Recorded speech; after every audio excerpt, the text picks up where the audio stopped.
Okay, when I talk about the new social anxiety, I'm really not talking only about the kind of social anxiety that psychologists and counselors and therapists mean when they talk about people who are reluctant engagers in the social world, whether they have fears of going to work or fears of making friends. I'm talking about the new anxiety created in the social world by modern technology of instant messaging, of texting, of 24/7 internet access, of video gaming. And I really think that this is such an important topic. And when I got my clue about how important this was, I would say it's 2.5, maybe a little bit more than that years ago.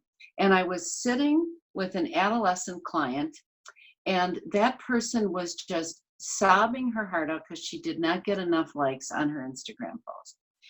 And I'm thinking thoughts I would hesitate to admit out loud to a client, but thoughts like, get over it. And it wasn't empathic. I understand that. And I knew it, and that bothered me. And my really next clue was about a college student who kept shooting himself in the foot and failing tests and not turning in papers because he couldn't get off of video games. And I thought, turn the machine off.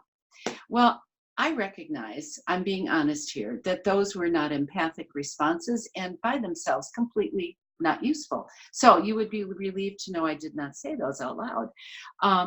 But the challenge was I looked at myself and went, when has it ever happened to me in my career ever before that I could not empathize with the feeling? And I realized that there is a new world out there of experiences that were not in my life experience. Um, I haven't had cancer, but I've had illnesses, and I know people who have had cancer. And so if you were telling me about cancer, I would immediately have a whole world of relatable experiences. Or if you're grieving a loss or some deep frustration or disappointment, my empathy is right there without working on it. But my empathy, I really had to work at being empathic when it came to these new, uh, really new experiences in people's lives. And so I decided rather than walk around being an unempathic therapist, I better learn something.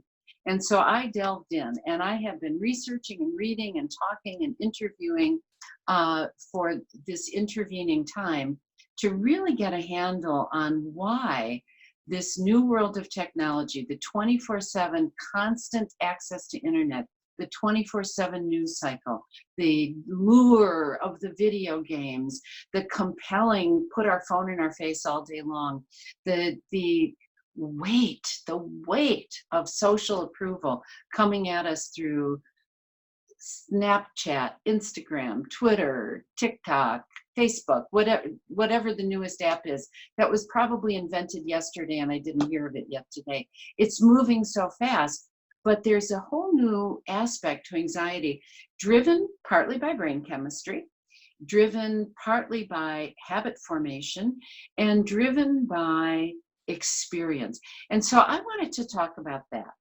And I wanted to bring that discussion to a bunch of therapists, some of whom will be my age and scratching their heads and going, "Yeah, this is hard," and some of them who will be very young therapists who say, "Well, who doesn't get that? But now what do we do about it?" And so this is not a day to go, "Oh, woe is us, we have the internet." This is a day to say there are some risks inherent in the new technology, but what could we do to mitigate those risks? What are specific therapy techniques and parenting techniques that we can offer all of our clients? And so that's what I want to do in this seminar is a day of very pragmatic discussion about this world that we're living in and a way for those of us who are older to come away feeling very empathic and for all of us to come away kind of armed with really good ideas for how to handle the kinds of anxiety, social anxiety that's beginning to crop up, by the way, in every age client, not just the young ones, but all the way into my aged clients. So that's what we're going to do on the day about the new social anxiety.